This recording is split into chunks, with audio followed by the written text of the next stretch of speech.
Jangan kita paksakan pemahaman semua itu sama dengan pemahaman kita, itu mustahil. Itu nggak mungkin terjadi. Sahabat pun berbeda, padahal ada Nabi Muhammad di depannya. Dan Nabi SAW menyetujui perbedaan itu, merestui perbedaan itu, dan membenarkan dua-duanya yang berbeda ini.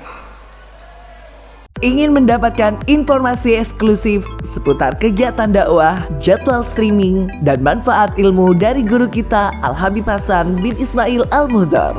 Mari bergabung di grup WhatsApp Ahbabul Mustafa. Segera hubungi admin kami. Ya Habibi ya Muhammad.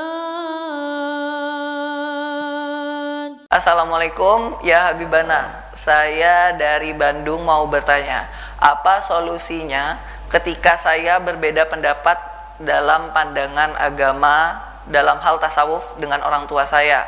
Karena saya memegang pendapat guru yang sudah mengajarkan saya dan berkeyakinan bahwa memang itu yang terbaik, dan berkeyakinan pendapat orang tua saya kurang baik. Mohon solusi dan bimbingannya Habib.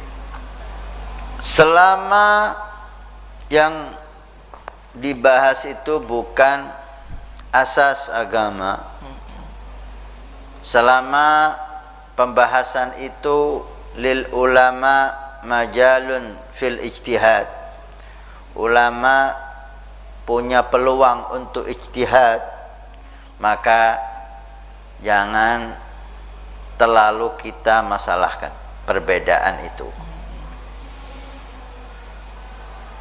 Bab tasawuf atau bab furu, cabang dari bab fikih yang membatalkan wudu atau yang lain, ini ulama ada ijtihad di sana. Ada ijtihad. Ada yang memahami semuanya dari Al-Quran dan hadis. Pemahaman mereka yang berbeda. Perbedaan pemahaman Al-Quran, perbedaan pemahaman satu hadis, itu yang membuat mereka berbeda pendapat. Maka selama itu pendapat dari ulama dan pembahasannya memang ulama ada kesempatan diperbolehkan untuk ijtihad dan mereka mampu untuk ijtihad, maka semua benar. Semua benar. Tapi kalau permasalahan itu usuluddin, tauhid, keesaan Allah, tentang Nabi SAW, tentang Al-Quranul Karim, ini tidak ada majal kesempatan ulama untuk berijtihad. Maka semuanya harus taslim. Tapi kalau yang banyak menjadi masalah itu memang ulama ada kesempatan untuk berijtihad. Namanya ijtihad pasti ada perbedaan, maka nggak ada masalah. Jangan kita paksakan pemahaman semua itu sama dengan pemahaman kita, itu mustahil. Itu nggak mungkin terjadi. Sahabat pun berbeda, padahal ada Nabi Muhammad di depannya. Dan Nabi SAW menyetujui perbedaan itu, merestui perbedaan itu, dan membenarkan dua-duanya yang berbeda ini. Salah satu contoh ketika Nabi mengutus pasukan dan beliau mengatakan la tusallil asar illa fi Bani Quraidah, atau kama qala, jangan anda sholat asar wahai pasukan kecuali sampai Bani Quraidah. Berangkatlah pasukan. Dalam pertengahan perjalanan sebelum sampai Bani Quraidah, waktu asar sudah hampir habis. Gimana ini? Waktu asar hampir habis, kita masih belum sampai Bani Quraidah. Maka mereka sebagian mengatakan tidak bisa. Nabi mengatakan jangan sholat asar kecuali di Bani Quraidah. Udah, kita nggak mau sholat asar kecuali di Bani Quraidah. Waktu asar masih ada nanti, atau waktu asar sudah habis, perintah Nabi sholat asar di Bani Quraidah.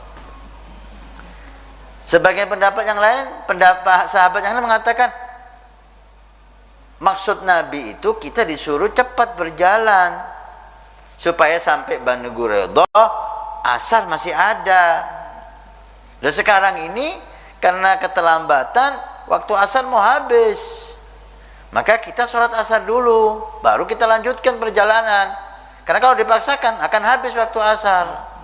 Dan maksud Nabi bukan sholat asarnya di Bani Quraidah, tapi kita supaya cepat perjalanan ini, supaya cepat sampai ke Bani Quraidah sebelum maghrib. Nah, memahami lafadz hadis, satu memahami maksud Nabi SAW. Maka terbagilah sahabat menjadi dua. Ada yang sholat duluan, kemudian meneruskan perjalanan. Ada yang tidak mau sholat kecuali di Banu Quraidah. Setelah kejadian itu disampaikan kepada Nabi SAW, dan ringkas cerita Nabi membenarkan dua-duanya. Karena ada ijtihad di situ. Ada kesempatan sahabat untuk berijtihad, menggunakan pemahamannya tentang sabda Nabi. Satu memahami A, satu memahami B. Semuanya benar. Demikianlah para ulama kita, baik di bab fikih zahir, sholat, wudu, dan membatalkan puasa, haji, dan seterusnya, atau bab fikih batin, masalah tasawuf, kebersihan hati, dan seterusnya. Selama di situ ada kesempatan ulama untuk berijtihad, jangan dipermasalahkan. Bebaskan orang mengambil pendapat atau ikut pendapat ulama yang dia yakini. Anda meyakini ulama A, silahkan. Orang tua Anda atau siapapun meyakini ulama B, silahkan. Jangan itu membuat masalah, ya. Imam di zaman Imam Malik, lama akhta, raja di penguasa di zamannya karena cintanya kepada Imam Malik akan mewajibkan semuanya ikut madhab Imam Malik, gak boleh ikut yang lain. Imam Malik melarang. Kamu akan membatasi ilmu Nabi Muhammad. Maknanya artinya bukan hanya saya yang faham ayat Al-Quran dan hadis Nabi. Selain saya banyak yang memahami, mungkin bisa lebih benar dari saya. Jangan kau membatasi pemahaman orang tentang Al-Quran dan hadis. Biarkan orang memilih mau ikut siapa.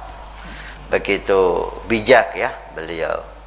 Maka itu jangan masalah yang ada ijtihad ulama, tapi ulama yang kompeten, ulama yang pantas, ulama yang memenuhi syarat. Bukan semua orang kita bisa ambil pendapatnya lah. Ulama yang takwa, yang wara, yang keilmuannya tidak diragukan lagi. Maka biarkan orang memilih mau ikut siapa. Jangan kita paksa harus ikut saya. Jangan seperti kita nggak mau dipaksa ikut orang. Nah, Habib. Lalu bagaimana Habib, misalkan si orang tuanya itu sendiri malah ya Habib yang sedikit mungkin kekeh dalam pendapatnya dan memerintahkan anaknya untuk sesuai dan seirama dengan apa yang orang tuanya pahami, Habib. Bagaimana sikap atau hal yang harus dilakukan oleh anak tersebut, Habib? Karena seorang anak itu wajib berbakti dan hormat kepada orang tua, ya bisa diiyakan aja. Diiyakan aja. Tentang prakteknya ya tergantung keyakinan masing-masing. Nah gitu.